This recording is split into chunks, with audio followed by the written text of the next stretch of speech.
Okay, future marine biologists, we are going to add lines and points to our program over here. So the last one we did, we've got some ellipse, we've got a circle, which is still the ellipse tool, and then we have rectangle. So let's add some lines.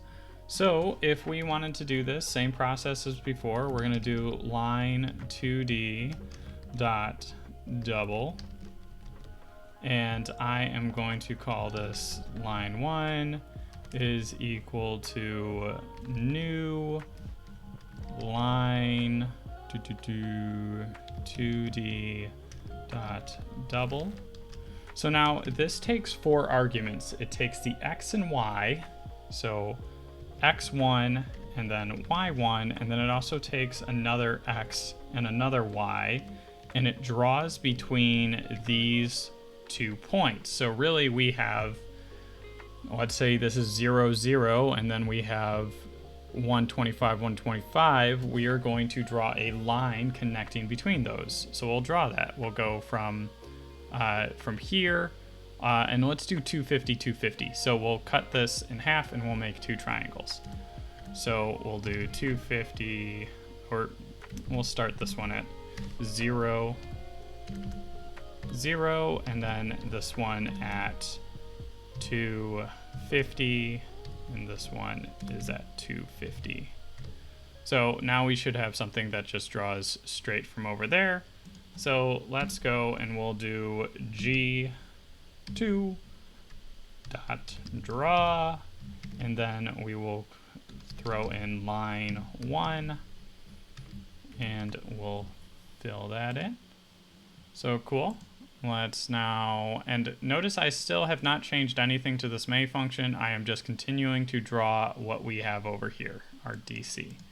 So from main, I want to compile, and then I can run my string arguments, and boom. All right, so now I have got this that slides all the way across. All right.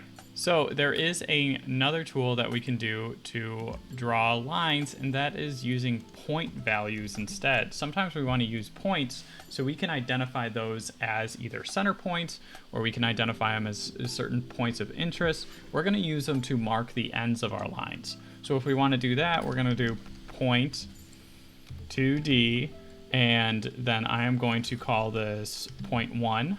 Oh, this is also a double, so dot double. P1 is equal to new point 2D dot double, and then a point only takes 2 instances. So let's make this line, let's see, where do we have our little, we got our example window over here. Let's draw a line down here, so that if this is down 250, we'll move it down to about 350. So that would be our y component over here, and our x component over here. We'll move our x, we'll say it is at 50 on our x and 350 on our y, and we'll close that up.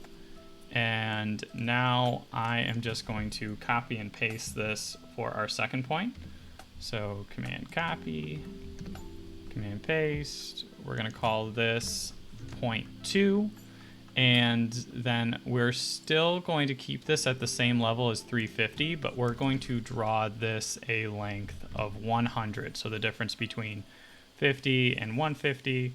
Let's make it a little bit longer. Let's do 250. All right, cool. So now when I go and use my line tool, I still need to do my line. I'm just gonna copy this, command copy. This is gonna be line 2, and instead of using these 2 markers, I am just going to use P1 and P2. So I have my 2 points in there instead. And now I can just do my G2 dot draw, and that is my line 2. All right, so let's compile this, go over to my void, compile that, run this, And there we go. We get our horizontal line that goes across just like that. So those are lines and points. I hope that helped you out. We're going to do some more cool things in our next video.